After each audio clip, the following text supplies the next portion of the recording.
Good evening there, everybody. What is happening? Hopefully, you are having a wonderful day today.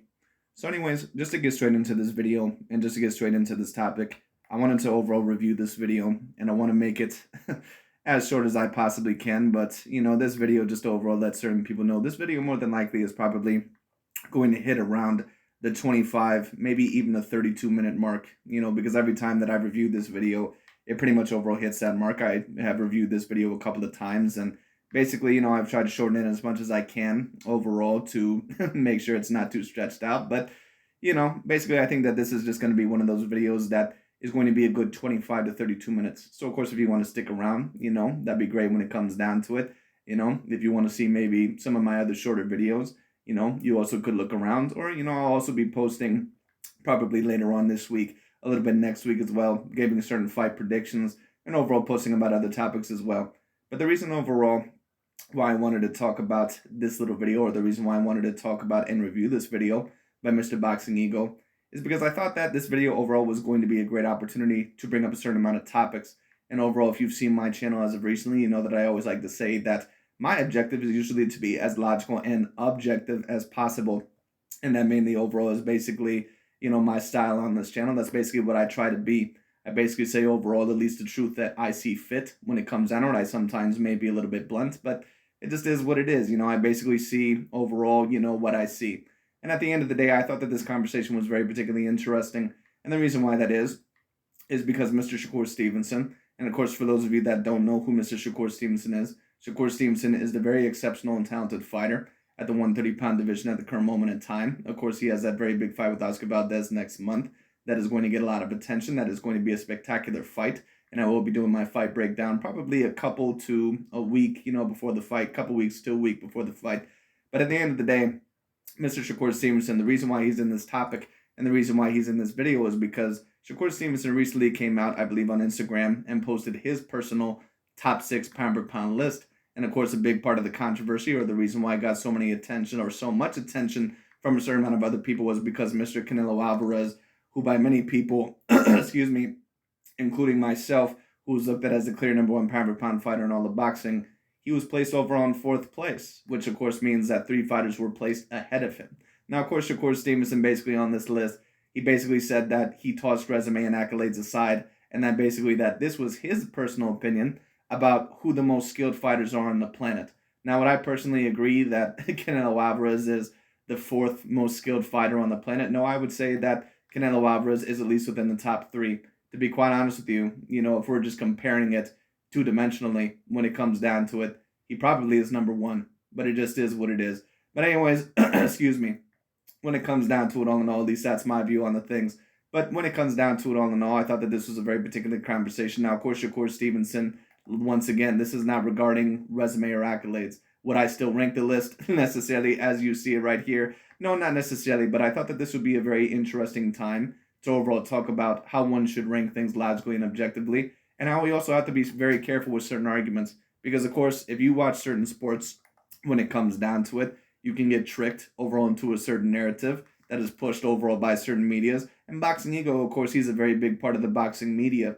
Of course, he's not a part of the mainstream media like ESPN. He's not a part of the mainstream media overall, excuse me, when it comes down to like Showtime Sports. But he is a part of the media nonetheless. And at the end of the day, certain narratives do need to be nipped in the bud. And we all know that Mr. Boxing Ego, that a big part of his narrative and his end game and his goal is to try to tear down Canelo Alvarez, but not just Canelo Alvarez, but a certain amount of other Caucasoid fighters or other certain fighters that, let's just be real, do not resemble overall that of the black demographic. It just is what it is. And don't get me wrong, does ESPN overall tear down certain black fighters? Do other mainstream media outlets tear down black fighters? And is that a part of the reason why certain channels like Boxing Ego exist today? Absolutely, I'm not necessarily denying that.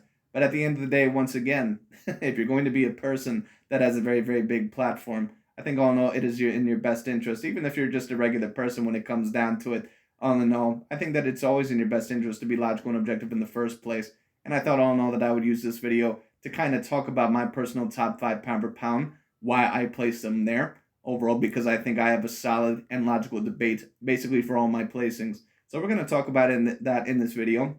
We're also going to talk about Mr. Ego's opinion about this list, Mr. Shakur Stevenson's list, and also how we have to be very, very careful, because just because a fighter or just because an athlete or just because someone seems extraordinarily talented in an area, sometimes overall the talent, so many people actually focus on the talent. And basically, this is a quote overall that I'll take for myself when it comes down to it, guys, because I haven't really heard anyone else say it like this.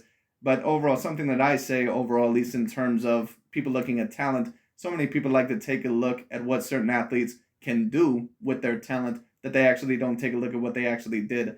Basically, what am I trying to say there? People take a look and see overall, basically, that someone is extraordinarily talented or extraordinarily gifted, someone like Aaron Rodgers, for example, and they may say, wow, Aaron Rodgers in the NFL, he's the most skilled quarterback that I've personally ever seen. He's a person all in all to where I have never seen anyone throw the pigskin or throw the football the way that he has. And there's even been certain people that have gone as far to debate that Aaron Rodgers is not only the most talented quarterback of all time, but that he is the greatest quarterback of all time. Certain people overall, like a Shannon Sharp. Certain people overall, who the hell is that one dude? Ryan Clark or whatever. Ryan Clark, you can tell that he wants to debate it. There's a certain amount of other people overall who want to debate that Aaron Rodgers is the greatest of all time. But after a while, when he truly was exposed for what he actually was, which is an all-time great quarterback to a degree when it comes down to it, but a person that is just extraordinarily talented in certain situations, but more oftentimes than not, when it comes down to when the big occasion arises, he can overall not arise to the occasion as much as he needs to. Pretty much overall like the football version of Mike Tyson. So it just is what it is. So certain people, like I said, you have to be very, very careful with where you place people, no matter overall who you are. And you have to be very, very careful not to pander to the race. You have to also be very cautious. You always have to be very logical, very objective when it comes down to it. But anyways, we're going to overall use this video to talk about all that. Overall, enough of my rambling. Let's get into the video. Let's see what he has to say. Shakur Stevenson drops his top 5 boxers list. I want to talk about that in this video. What up, Fight World? It's your boy Ego, and I'm back with some more boxing. Let me jump right into it. Shakur Stevenson rates himself number 1. And, some people will feel a type of way, like, hey, why you include yourself on that list? But I'm not mad at him because I'm the best. I'm the best boxing channel in YouTube. You're supposed to feel good. I'm not really mad at Shakur Stevenson overall for placing himself in number 1 either. And I know a certain amount of people would maybe have a problem with that. But I don't really have a problem with that, because basically all Shakur Stevenson is saying is that he believes that he is truly the most skilled boxer on the planet. And if you're a person on the Shakur Stevenson level who's, clearly a very exceptional boxer, and if you're a person all in all that is probably at least within that top 20 pound per pound, hell, if you're even possibly a top 30 pound per pound fighter, it probably is your objective to believe that you're at least the best within your weight classes, but not only that you're the best within your weight classes, but that you're the best fighter in the world. I guarantee you that Terence Crawford, that Errol Spence, that Canelo Alvarez, even Vasily Lomachenko, Gervonta Tank Davis, and a certain amount of other guys, they have somewhat of the same mindset. So I really overall don't have a problem with that. So Shakur Stevenson is basically stating what he should state, which is that he believes that he is the most skilled boxer on the planet. Now, would I personally rank him as overall the number 1 boxer in the planet in terms of his skill set? I can't necessarily say that as of yet. And the reason why I say that overall is because, first of all, I don't know if Shakur Stevenson is the most skilled boxer, on the planet anyway. What he reminds me of is pretty much of a smaller version of Terence Bud Crawford, which of course means that he's a very exceptional fighter, because I believe that Terence Crawford is a very exceptional fighter. But at the end of the day, when you don't really have those A-grade wins, when you don't really overall have that great a competition on your record, and it's no offense because I understand he has a couple of decent wins, but there's just no A-grade wins in his career. So until you really start to get those A-grade wins, especially repeatedly, I can't really overall put you on my top 10 pound per pound list. Now, some people, of course, may ask me, well, if he beats Oscar Valdez, and I personally do predict that he will, but we'll see what happens. It is a decent matchup. Will you put him on your top 10 pound per pound list? Well, maybe. I think that the winner of that fight, when it comes down to it, that they'll have a very decent argument for being on a top 10 pound per pound list. But I think that you also can maybe debate that they just barely scratch it, or that all in all, that they're just not there. And if they did make my top 10 pound per pound list, that would mean that, one of the two overall would have to be knocked off, obviously. So that would mean that either Gervonta Tank Davis or Vasily Lomachenko, who are at my bottom 2 spots, and some people may disagree with that, one of those 2 would have to get knocked off. But we'll see what happens. About yourself and your future and your potential. So I'm not mad at that. Shakur rates himself number 1. In at number 2 is his boy. And, one of his mentors. Number 2 is Terence Bud Crawford. In at number 3, somebody he knows very well from the amateurs, Jerron Boots Ennis, who I've told you on my channel I'm very high up on. I like Boots. I like his potential. Number 4, he has Canelo Alvarez. You know what I will say is this: is that Jerron Boots Ennis, I like his potential as well. I think that Jerron Boots Ennis is an extraordinarily gifted fighter. But the fact that Jerron Boots Ennis is number 3 on this list, I'm sorry, but I do understand why this list overall was looked at as a little bit controversial. Because Jerron Boots Ennis is a person that has never even won a legitimate belt in his career. There's certain people out there that, they're still looked at as controversial figures because they're called debatable three-weight division champions, but they really didn't win any of the legitimate official titles in the other weight classes, like a Gervonta Tank Davis. Now, some people, of course, like Mr. Ego, they may argue that, well, the only reason why it's so controversial is because they're a black fighter. Well, you can overall make that argument at the end of the day, but there is no denying that Gervonta Tank Davis, on average, usually does not face that great a competition, and that the standards on him are always going to be very high because he is an exceptional fighter. He is an exceptional talent. But basically what that means is that, in my view, you have an honor to yourself to face the best out there. It is what it is. At the current moment in time, I believe that Canelo Alvarez is doing it. Of course, Mr. Ego would disagree, but there's really no denying that. Canelo Alvarez has fought repeated champions in their prime. When it comes down to it, he's fought repeated A-grade fighters. He's fought almost a dozen of them when it comes down to it, and that is the reason why he's a true number 1 pound-for-pound fighter.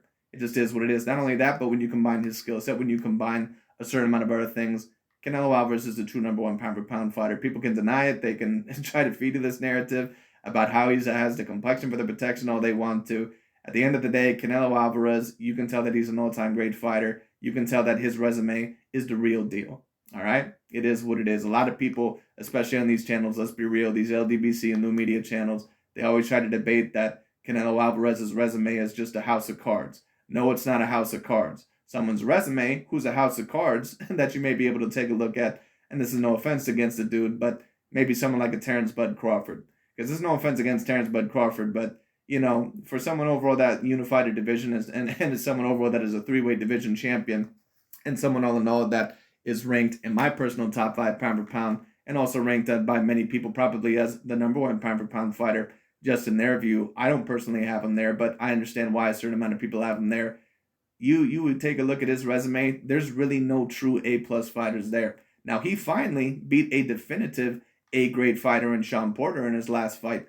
But when it comes down to a lot of the other names there, like Victor Postal, New Yorkers Gamboa, and a washed-up Kell Brook, and a washed-up Amir Khan. And when I say washed up, let me overall define the term washed up. Washed up is a fighter that, in my view, has no chance to win a belt, or overall did not have a belt at the time, and they would never have a chance of winning a belt at that point or for the rest of their career. And when you take a look at Kell Brook and Amir Khan, that's exactly at the point of their career that they were at. They had no chance of winning another belt in their career. None. Zilcho. No chance of winning another belt in their career unless they would have completely stolen off of some bum. It just is what it is. So when people try to tell you that Canelo overall fought a washed-up Billy Joe Saunders or a washed-up Caleb Plant or, a washed-up Callum Smith or washed-up Sergey Kovalev, washed-up Miguel Cotto, no, those fighters were not washed up. Now, some of those fighters like Miguel Cotto and Sergey Kovalev, you can maybe debate all in all that they were a bit older, or that maybe they had a little bit, of tread on their tires, or that maybe they were a little bit older, but you can't debate that those fighters were washed up. Amir Khan and Kell Brook, when they fought Terrence Crawford, those are fighters that were washed up. When New Yorkers Gamboa fought Devin Haney and Gervonta Tank Davis, that's a fighter that was washed up when it came down to it. Or at least, whoever fought him, the last time before he ended up, whoever fought him the last time. I don't remember. I think it was Devin Haney, but I can't remember. Anyways, when it comes down to it all in all, those are examples of fighters who are washed up. Fighters who have no chance to win a belt once again in their career.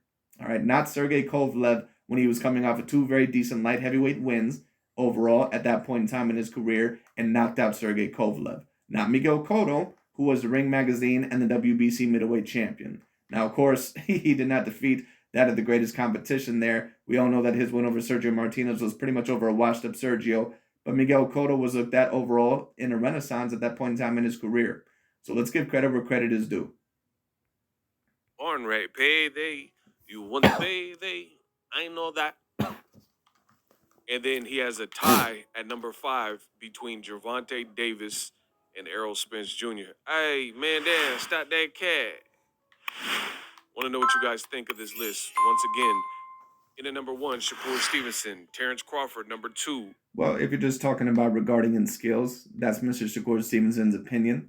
So I'm not really going to get after him for that. Now, and this is going to be talked about a little bit later on, so I might as well bring it up now, because there is a certain amount of people overall alleging that there is a certain amount of racial bias behind this list. And is that very possible? It's very possible. It just is what it is. And I know a certain amount of people, they may not agree with that statement, but let's be real. When you have overall 6 fighters, or basically almost every single fighter on your pound for pound list, even if it's just a skills list, when it comes down to it, when the majority of them overall are your same demographic, especially in these times today where the pound for pound list is extremely versatile when it comes down to it, or versatile, is there maybe a little bit of a racial, bias there? There very much could be. It is what it is. I'm not going to allege it 100%, but let's be real, more than likely there is something there. Because let's be real, if Mr. Eagle saw a pound for pound list where he overall saw Canelo Alvarez at the number 1 pound for pound spot, and then the other 5 spots, you had Josh Taylor, Tyson Fury, Alexander Usyk, Artur Beterbiev, and maybe someone else like a Vasily Lomachenko or a Gennady Golovkin, we all know basically what he would say. He would say, wow, why is there no black fighters on this list? So what Ego is going to try to tell you is that basically that, oh, well, the pound for pound list, they're subjective. And to a degree, they are subjective. But we have to be very careful on who we rank highly on the pound for pound list. And even if you're just talking about skills, Shakur Stevenson can have whatever opinion that he wants. But at the end of the day, listen, I don't really have a problem with him putting himself at number 1. All he's saying is that he believes later on that he's going to be the number 1 pound for pound fighter. Whatever, I'll let that slide. But at the end of the day, with Jaron Boots Ennis, you can't place someone overall that high who has never even won an official belt in their career. Now, a lot of people, of course, will say, well, Jaron Boots Ennis looks extraordinarily talented. Yes, and many people once upon a time compared Vasily Lomachenko to Floyd Mayweather Jr. and Manny Pacquiao. And what were these same channels saying? They were saying all in all that Vasily Lomachenko was overrated, that he was overstated. They called Gennady Golovkin, Dante's Boxing Nation, for example, called Gennady Golovkin the most overrated fighter of all time. Not even just the most overrated fighter of the decade, the most overrated fighter of all time. Because allegedly Gennady Golovkin lost the biggest fights of his career, which he admits overall today he believes were both controversial. So Dante's been full of that shit for years anyway. But when it comes down to it, it's very interesting because Deontay Wilder, for example, who also lost the biggest fights of his career against Tyson Fury and never really defeats a legitimate champion in his career, I'm talking about an A-grade champion, when it came down to it, he apparently says that he's a decently great fighter, and he makes excuses for him, and he put Deontay Wilder on his top 5 pound for pound list. So once again, these channels, when it comes out, we all know basically what they're about. Jaron Ennis, number 3. Canelo Payday at number 4. And a tie for number 5 is Tank Davis and Errol Spence. These are Shakur Stevenson's fighters. Now, just quickly, I want to see what some of the fans are saying because I haven't really looked through it. Here's what they think about you. Canelo at number 4, what the F? He not even top 5. Gotta respect Canelo till he go down for real. This is a major L. Oh, so people was hating on the list. Pretty good list for the 1st of April in a couple of days. So he's saying it's April Fool's joke. This is why you don't do drugs, kids. Clown. Oh, they angry in the comment section. This fool really put Canelo at 4 ahead of Bud. But the thing is, that's not that shocking. There's a lot of people that have Bud Crawford ahead of Canelo. Listen, this is the thing that gets very complex. Pound for pound, keep in mind, all this stuff is subjective. It's like, well, if you're just talking about a purely skilled-based list, then yes, a lot of that is going to be subjective. But that's why, Shakur Stevenson, and I'm not trying to put Shakur Stevenson on the spot here, but was this also probably a ploy to maybe all in all, make a little bit of a controversial statement and basically say that, us black fighters, when it comes down to it, everyone knows that we're pretty much the most skilled fighters on the planet anyway. So basically, this is how it really should be ranked. Is there maybe a slight undertone message of that? It's very possible. Because at the end of the day, once again, if we all saw basically another demographic, like a Caucasian man, basically, for example, let's say that we seen Mark Kriegel, or let's say all in all that we said, we seen Bob Arum, or if we want to talk about a fighter, for example, let's talk about overall Mr. Vasily Lomachenko. And he said, you know what, I think that Canelo Alvarez, I think all in all that he's the number 1 pound for pound fighter. I put myself overall within the top 6 when it comes down to it. I have Usyk up there as well, Fury, Archer, B2B, a certain amount of other guys. Now, maybe since Vasily Lomachenko is from that of the Ukraine, maybe a certain amount of people would say, well, he's European, he's just supporting his European fighters. But let's maybe say overall it was someone like a Caleb Plant, or maybe it was someone overall, basically another Caucasian person, basically from America is what I'm trying to say. Would you not take a look at that list and basically say, you know what, maybe there's a little bit of bias going on there? Because the pound for pound list, all in all, basically in this day and age, it is really versatile. And it's very interesting because these channels, for apparently having no problem overall with Jerome Boutsenis being on a pound for pound list when it comes down to, even if we are just mainly talking about skills, Ego is basically trying to, spoon feed you this narrative and basically guilt trip and say, oh, well, this is basically a subjective, issue when it comes down to it. And all in all, the pound for pound list is very subjective. Well, obviously, you don't think that it's subjective to the point to where you thought that Vasily Lomachenko a few years ago was debatably the number one pound for pound fighter, because you, Dante's Boxing Nation, and a certain amount of other channels, every time that Vasily Lomachenko was usually ranked as the number one pound for pound fighter, you always had something to bitch about. You always had something to complain about, and you always tried to tear him down. So if you truly thought that the pound for pound list was that subjective, you overall, now everyone, of course, has their own difference in opinion.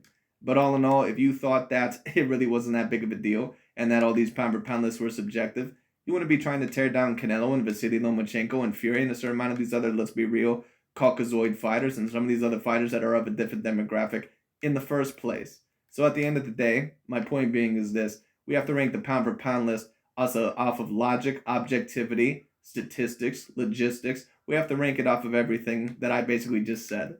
We can't basically just come up with a pound for pound list and basically say, oh, well, you know what? This is what I personally think. This is subjective. These, in my opinion, are the most skilled fighters on the planet. Now, if you want to create a pound for pound list overall like that, that's up to you. But we can't overall have a pound for pound list that is just ranked in skill. And the reason why that is because it makes no sense to do that. If we were to take a look overall at NBA history, when it comes down to, for example, if we were to take a look at that of the NBA or that of the NFL, we can take a look at Aaron Rodgers compared to that of Tom Brady, or Aaron Rodgers versus Joe Montana. And there's a certain amount of people, of course, that would argue that Aaron Rodgers is the most talented thrower of the football that they personally ever seen. But Aaron Rodgers can never be on the Joe Montana, Tom Brady level. It's just not possible. He can never even be on the Peyton Manning or John Elway level, as far as I'm concerned. If we were to take a look at NBA basketball, there's a certain amount of people, all in all, that would debate Kobe Bean Bryant or a certain amount of other players over Tim Duncan. But there's a certain amount of players that cannot be overall viewed as over Tim Duncan. There's a certain amount of people, for example, one of my channels overall, even though I don't agree with him all the time, but I think he puts out many, many good arguments out there. Very good channel, Chronicles of Judo 144. One of his better videos in my view, or at least one of the videos that, in my view, I would actually have to disagree with him on, was the Hakimalajawan versus Tim Duncan video. Now, many people, of course, including him, would say that Hakimalajawan, or Hakimalajawan, however you pronounce it, that he clearly was more skilled than that of a Tim Duncan. But you can never put Hakimalajawan above Tim Duncan in terms of the all-time great list, because there's just no argument for that. Tim Duncan has more MVPs than Hakimalajawan. He has more all-star appearances, He has overall more finals MVPs. He has more finals appearances. He overall has more championships. He has more trophies. When it comes down to it, you can argue that in terms of impact, that Tim Duncan also was more impactful than that of an Hakimalajawan. Because, a lot of people, of course, with Tim Duncan, and not to digress too much, not to go on another subject too much, but many people, of course, take a look at Tim Duncan and they say, oh, well, he only won because of Greg Popovich. Greg Popovich has never won a thing without Tim Duncan. So at the end of the day, it pretty much was a partnership. My point overall being is that, and if I wanted to do another example, just one last example, we can take a look at Anthony Davis versus Giannis Antetokounmpo right now. Two centers or two power forwards in out of the NBA. There's a lot of people that would debate that Anthony Davis all around is more skilled than that of Giannis Antetokounmpo, that he has a better jump shot, all in all, that he's a better ball handler, that he's a person all in all that all around is more skilled, just not the athletic, gift overall that Giannis Antetokounmpo is, or does not have the same athletic gifts that he has. But at the end of the day, with what Giannis Antetokounmpo has accomplished, you can never put Anthony Davis over someone like Giannis Antetokounmpo, because Giannis Antetokounmpo is a two-time MVP, a Defensive Player of the Year award winner. He is an NBA champion when he was the leader and the alpha of his team, something that Anthony Davis more than likely is never going to know the feeling of, because Anthony Davis is not an alpha. He's not a person that can lead a team to victory. He basically has to be second fiddle. He has to be overall the samurai sword. He is not the samurai. It is what it is. Basically, I think I made my point on that one. My point being is this: we have to rank overall off of results. We cannot rank off of shoulda, coulda, woulda. Because if your argument is just shoulda, coulda, woulda, or I think this, or I think all in all that this person will eventually be that high on the list, all you have is a hypothetical. You really overall don't have an actual argument to why that person should be on your list. Now, once again, you can overall come up with your personal top 6 pound for pound list if you want to, just based off of skills. But at the end of the day, that's why a pound for pound list cannot overall be ranked off of skills. That's why one time, or just skills, in my opinion, excuse me, skills are a part of it, but you can't rank it just off of skills. Because at the end of the day, how skilled do we truly know how, if you haven't faced any A-grade competition? We can take a look at certain fighters overall, like, Adrian Broner. Adrian Broner looked extraordinarily talented. Mike Tyson and Zab Judah looked extraordinarily talented until they actually got in the ring with someone. So at the end of the day, you never truly know how great someone actually is until, all in all, they actually get in there with adversity. And that's why Jaron Boutzenis does not belong on any top 10 pound per pound list. He certainly overall doesn't belong on any top 6 pound per pound list. He is an extraordinarily talent, but he has a lot of proving to do. Some people look at a painting on the wall and they say, oh, that's art. But to the next person, that could just look like some colors slopped together. You know what I mean? So you have to understand what's good. Right, Ego. I understand your argument, but it's not really that intelligent of an argument. Now, if you, once again, this is this is a skills pound for pound list, but once again, if you truly believe that boxing was that subjective, then what is your problem with Canelo Alvarez being placed as the #1 pound for pound fighter? What is your problem with once upon a time Vasily Lomachenko being placed as the #1 pound for pound fighter? Or people once upon a time saying that Vasily Lomachenko was just as talented as Floyd Mayweather Jr. Were you saying all in all that, oh, well, people are just being subjective, it's their opinion? Were you saying that, or overall were you fighting that? So let's be real. So basically what these channels will try to spoon feed you is that, you should not be okay with certain fighters like Vasily Lomachenko or Fury or Canelo being high in the pound for pound list because often more times than not, at least that's what they try to argue, that they just have the complexion for the protection, and they're usually just big white hypes. But if you see someone like a Jamel Charlo or Deontay Wilder or someone overall of that complexion, basically they're trying to overall create the argument that usually, because especially in the past they've been as dominant anyway, that they belong on the list anyway. And no, it just doesn't work like that. At the end of the day, there can be adversity. There's certain versatilities, there's certain overall idiosyncrasies. At the end of the day, when we take a look at the quarterback position, it usually was mainly dominated by Caucasians. Look how many elite black quarterbacks there are now today. Take a look at Russell Wilson. Take a look at Patrick Mahomes. Take a look at Deshaun Watson, even though he's not really on that same level. Take a look overall, even if you want to include him in there, Lamar Jackson. So at the end of the day, once again, we have to take a look at things all in all, for what is going on. And not all in all, shoulda, coulda, woulda. We can't take a look at hypotheticals as facts. To you is not good for everybody else. So the pound for pound list is a perfect example. Like I use Yelp all the time, especially if I'm in a new city and I want something to eat. And most of the time it's reliable. But there's even in my own city, there's times where you look at Yelp and you look at the reviews, and let's say it's a Mexican food spot, and somebody's rating it number 5 and saying they have the best tacos, the best burritos, the best tortas, the best horchata, right, in town. And I know that to not be the case. But this person believes this is the best Mexican restaurant in the city. You know what I mean? Yes, but boxing, the sport, and really any sport overall that we can rank in terms of logic and statistics, which more oftentimes that is the case than what it isn't, that's not the same thing as going to a restaurant. That's not the same thing as listening to music. Now, even in those terms, we can somewhat rank it somewhat logically and objectively. But a lot of the times, art, and boxing in a way is an art, but it's an art all in all that can be ranked in a logical and objective way. At the end of the day, it would be ridiculous all in all to put Jaron Boutzenis on any top 10 pound per pound list. We can overall say that, well, people are being subjective and everyone has their own different taste. Yes, but at the end of the day, you certainly have, certain statements that you think are outlandish. The only reason why you don't have a problem with this list is because, let's be real, 90% of them are black fighters. let's just keep it funky. So all this stuff is subjective. That's why me personally, I don't really even get into the pound for pound list. I know who's a great fighter.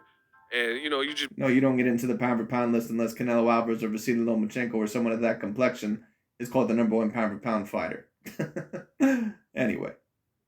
Battling with a bunch of motherfuckers nonstop. It's very interesting because these were the same channels that would always debate that Jamel Charlo or Deontay Wilder did not get the credit that they deserved even though they have no clear A-grade names on their resume. And then whenever they talk about Vasily Lomachenko or Gennady Golovkin, which you can argue maybe here and there that they didn't always have the best of wins. In my view, Vasily Lomachenko has a better resume than what Gennady Golovkin ever did. But at the end of the day, you can maybe say that Gennady Golovkin and Deontay Wilder, in terms of their resume, that they're somewhat similar. But what I'll at least say is that I thought Danny Jacobs was at least a decent A-grade fighter when Gennady Golovkin beat him. I don't know if Deontay Wilder has ever beat, in my view, a clear A-grade fighter. I'll give him Luis Ortiz, but Luis Ortiz, in my opinion, no one takes a look at Luis Ortiz and says, oh my God, future Hall of Famer. It just is what it is. Trying to explain your list, especially if your list is this black. Let's just call it what it is. When you have this many black... And there's the argument overall by Mr. Ego, and I understand overall what he's trying to say. But this is why his channel can be very misleading. And this is overall, why he, potentially pretty much has so many followers, because he pretty much panders overall to the victimization pro-black cult mentality. It just is what it is. But at the end of the day, once again, Ego, what he really deals in a hell of a lot more, rather than facts and logic and objectivity, is really delusion and overall manipulation. But it is what it is. Anyway. Fighters on your list, you will guarantee get a lot of hate and a lot of people who are questioning your list. Even though, to be honest, it's not a bad list. You could look at, these are all talented fighters, that's what I'm saying. Now, some people would say Canelo's number one, some people say Errol's number one, some people might even think Tank number one, right? Jaron Ennis's well on his way to, becoming a young legend, blah, blah, blah. So at the end of the day, people can nitpick and say whatever they want and say, oh, why did Shakur do this? Boots and Bud over Canelo. Man, people are angry at this list. Well, of course, you have to expect that this list is going to cause some controversy, because you have certain fighters that are not really as heavily proved as Canelo. There is no fighter in the world, in my opinion, that is on the top 10 pound-for-pound list in their prime in the sport of boxing that is active, that is as proved as Canelo. So, of course, there's going to be a little bit of controversy about it. Just as you thought once upon a time when Vasily Lomachenko was compared to Mayweather overall or Pacquiao, that you thought all in all that that was a little bit of an overstatement. So, come on, let's be real. Literally did an interview a week ago saying Canelo is number one. There is still time to delete this. This is so wrong. Anyone that doesn't have Ennis number one is a clown. See, somebody's saying put Ennis number one, and he hasn't had the resume of the other guys on the list. And once again, one time I was reviewing a video by Champside, and Champside's pound for pound list is not reliable, because basically all his list is, what skilled black fighters can I put on my list? that's basically overall the list overall that he has. And don't get me wrong, there's certain lists out there that promote certain Caucasoid fighters or Asian fighters or Latino fighters above black fighters because they overall want to mix it up a little bit and appeal to certain demographics, or they may not want certain black fighters on the list. You certainly can debate that. I'm not arguing that. Listen, there's a lot of discrimination that goes around. But at the end of the day, don't sit here and tell me all in all that you're perfectly okay with the top 10 pound-for-pound list that has 90% black fighters when it comes down to it. And then Vasily Lomachenko or Canelo, they might be ranked number one pound-for-pound. And all of a sudden, the pound-for-pound list, it needs to be more factual or objective. If you're going to overall say that, you have to do it across the board. But we all know that with these channels, when it comes down to it, they're not consistent with their energy. It really depends on what you're looking for. Of course, he puts himself first, shaking my head. See, this is low confidence individuals. Why wouldn't you put yourself ahead? I know I'm the best. You know what else is very interesting is that Mr. Boxing Ego talking about Canelo Alvarez's next fight with Mr. Dimitri Bivol. He basically says that he wonders overall how much money it is going to make, which is very particularly interesting because apparently with the Gervonta Tank Davis, and if overall you've been watching my channel for a while, you understand all in all what I'm talking about here. You remember this video. Apparently when people were wondering about the Gervonta Tank Davis versus Isaac Pitbull Cruz numbers, apparently they were broke-ass boxing fans. Or apparently they were pocket watching. So, Mr. Ego, when it comes down to, once again, very hypocritical in a lot of his videos, but it is what it is. Anyway. I don't care what people say, what other people say. I know I'm the best. Can't nobody do what I do. Can't nobody do what I do for as long as I've done and do it in the manner that I do it. You know what I mean? So, at the end of the day, you're supposed to be confident. Well, actually, there's many people that do what you do. They're called the LDBC in new media. Excuse me. But Dante's Boxing Nation, Aki TV, Champside, a certain amount of these other channels, 78 Sports TV, these channels basically all do the exact same thing. Did Kobe Bryant teach y'all nothing? You're supposed to have that killer instinct, that Mamba mentality. You know what I mean? This is look, somebody said this is a blacklist. I told you. And I ain't even previewed the comments. This is all freestyle. All my videos are freestyle because I'm the best. I could do it. I'm one take Jake. He literally said accolades aside. Let me read what the caption says. Shakur Stevenson gave Mark Kriegel his list of top 5 fighters in the world right now. And the funny thing is this all this stuff, like I said, is subjective because you have some people that say, oh, you don't box, so you can't have an opinion on boxing. But this is an actual boxer who's actually good, who has a great fight coming with Oscar Valdez, and then people still ain't respecting his opinion. Well, I ain't, I ain't overall, I understand what Ego is saying there, and I oftentimes don't take those, comments seriously because the majority of the time when people say something like that, they usually don't box for shit anyway. So it is what it is. But at the end of the day, all in all, you can have opinion. Anyone can have an opinion. It doesn't matter, all in all, if you haven't boxed a day in your life, or all in all, if you're a professional boxer. At the end of the day, everyone is entitled to their own opinion. They can say overall whatever they want to say. But, excuse me, at least to a degree. But at the end of the day, there does have to be some sort of logic or objectivity, especially consistent energy. There has to be some sort of thing like that. Otherwise, you're not reliable. So, the boxing game is crazy. What can I say? Some people say, "Oh, you don't box. It don't matter what you're saying." But then Shakur Stevenson is a quality boxer, a U.S. Olympian. He medaled, got a silver medal, and he's putting his honest opinion on wax with his company ESPN in a recent interview. And then people still ain't respecting that and saying like, "Oh, your list is horrible," or "Why did you put so much darkness, everybody?" Still not ready for the GOAT. Right, but once again, excuse me. But when it comes down to it, Mr. Ego once again is trying to spoon feed you the narrative that if you put a lot of black fighters on your pound for pound list, that you're going to get a lot of criticism. Well, excuse me. Are there a certain amount of people that may criticize the list if they see a lot of black fighters? Because is there a certain amount of racism towards black fighters? You certainly can debate that. I don't think that there's any denying that. But listen, at the end of the day, let's just keep it real. You have Canelo Alvarez, who's the most proven fighter in the sport of boxing today, who's fought with repeated A-class fighters at number 4. And you have Duran Butenis overall in number 3, a person who's never even won a belt in his career. So there's going to be some sort of controversy about the list. It is what it is. Okay, there must be some ping-pong stuff. Listen, Shakur Stevenson Valdez, amazing fight. I wonder overall if someone like a Hrgovic or whatever the hell that one Croatian fighter's name is at the heavyweight division, someone that apparently is heavily talented, did well with Deontay Wilder in sparring. I wonder all in all if someone put, someone like that on a top 10 pound for pound list because they're like, you know what, I think that he's one of the most top 10 most skilled fighters in the world. Don't you think that Mr. Ego all in all and a certain amount of these other guys would say, hey, slow down a little bit, we need to see improving? Of course they would. So let's cut the bullshit. It says, count your days, Oscar. I'm really looking forward to it. Nonetheless, Shakur Stevenson is a talented fighter. You guys can argue in the comment section. Let me know who you think is number 1. I mean, the other thing with boxing, too, is what makes the pound-for-pound list so hard to gauge is this is no longer the era where it's just like a Floyd Mayweather and you have a clear-cut winner. Some people, I'm just keeping it real. Some people won't put Canelo on the pound-for-pound list because he failed a drug test.